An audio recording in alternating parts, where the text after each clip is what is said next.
Assalamualaikum warahmatullahi wabarakatuh. Apa kabar semuanya? Oke, pada pertemuan pagi ini kita akan membahas tentang mengembangkan isi teks eksposisi.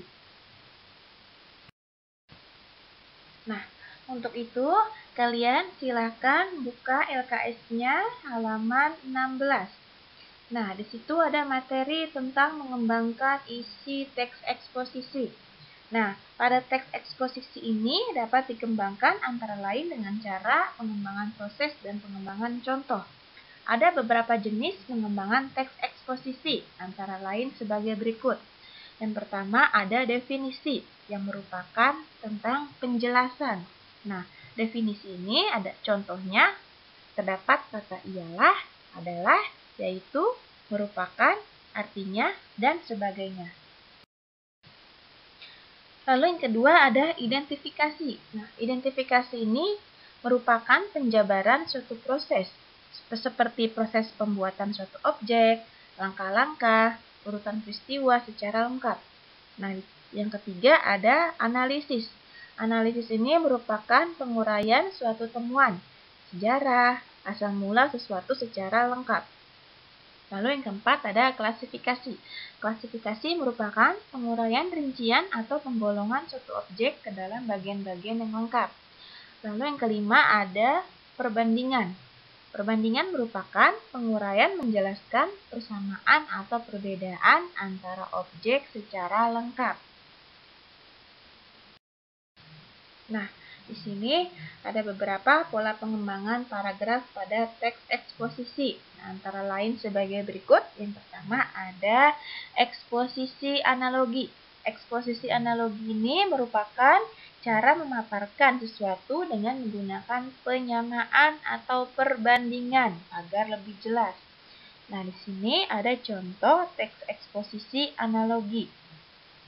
Bahwa metode belajar yang baik adalah dengan belajar secara rutin dan teratur. Penyerapan suatu konsep dengan sedikit demi sedikit sesuai dengan kapasitas daya serap otak yang mempunyai keterbatasan. Jika melakukan aktivitas belajar dengan kuantitas tinggi dalam suatu waktu, bisa dipastikan hanya konsep yang tidak diserap oleh otak kita. Nah, hal itu sama dengan mengisikan air ke dalam botol. Nah, pengisian harus dilakukan sedikit demi sedikit agar air dapat masuk secara optimal. Jika kita langsung menuangkan dalam jumlah banyak, pasti banyak pula air yang tumpah dan tidak masuk ke dalam botol. Nah, di sini ada eksposisi analogi tentang cara metode belajar yang baik.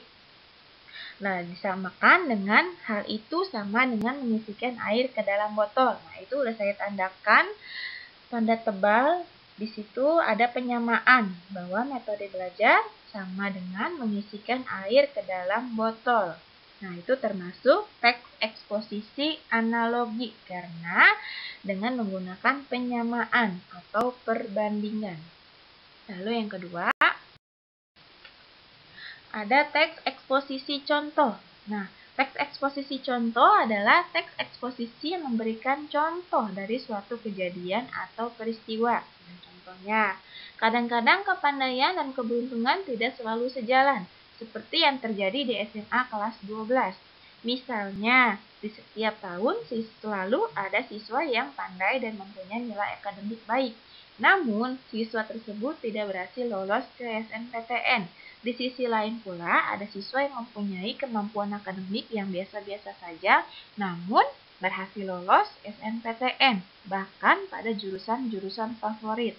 Nah, di sini ada teks eksposisi tentang kepandaian dan keberuntungan seorang siswa.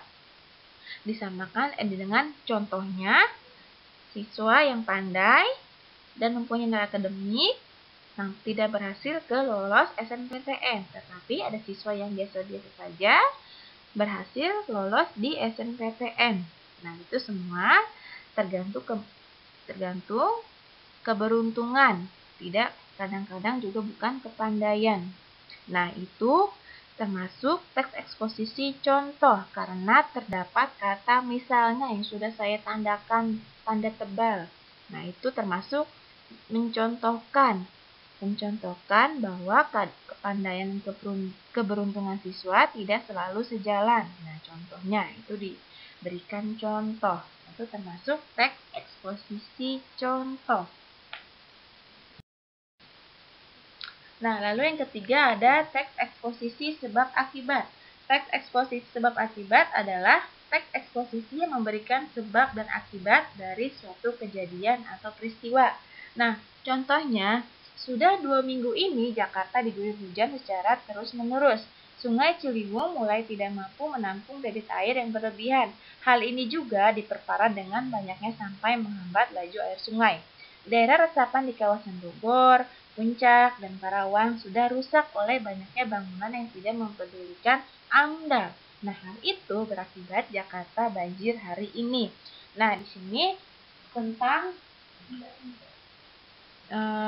Jakarta diguyur hujan. Nah, di sini ada sebab akibatnya yang sudah saya tandakan tanda tebal bahwa akibatnya bahwa banyaknya sampah yang menghambat laju air sungai.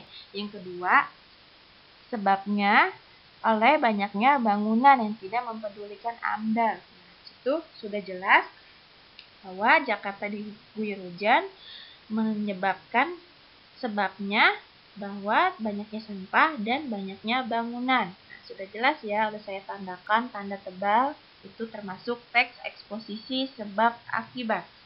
Lalu lanjut.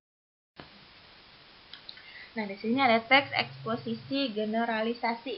Nah, teks eksposisi generalisasi ini berarti membentuk simpulan dari suatu kejadian. Nah, contohnya, dari 1.500 anak usia sekolah di Desa Sukamiskin diketahui bahwa ada 13 anak yang bersekolah melanjutkan ke jenjang SMA.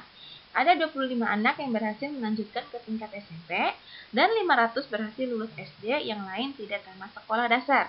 Nah, hal itu dapat dikatakan bahwa rata-rata anak usia di sekolah Desa Sukamiskin berpendidikan rendah. Nah, di sini sudah jelas sekali, dan saya tandakan tanda tebal tentang anak usia sekolah Desa Sukamiskin bahwa rata-rata anak usia sekolah di Desa Sukamiskin berpendidikan rendah. Nah, ini sudah saya tandakan kesimpulan dari suatu kejadian yang termasuk teks eksposisi generalisasi. Lalu lanjut. Nah, di sini ada tugas. Silakan kalian membuat contoh tentang pola pengembangan paragraf eksposisi yang tadi. Sudah saya berikan contoh eksposisi analogi, eksposisi contoh, eksposisi sebab akibat, dan eksposisi generalisasi. Nah, kalian silakan membuat contoh yang seperti saya sudah jelaskan. Nah, masing-masing itu satu contoh, eksposisi analogi satu contoh, eksposisi contoh satu contoh, eksposisi sebab akibat satu contoh, dan eksposisi generalisasi itu satu contoh.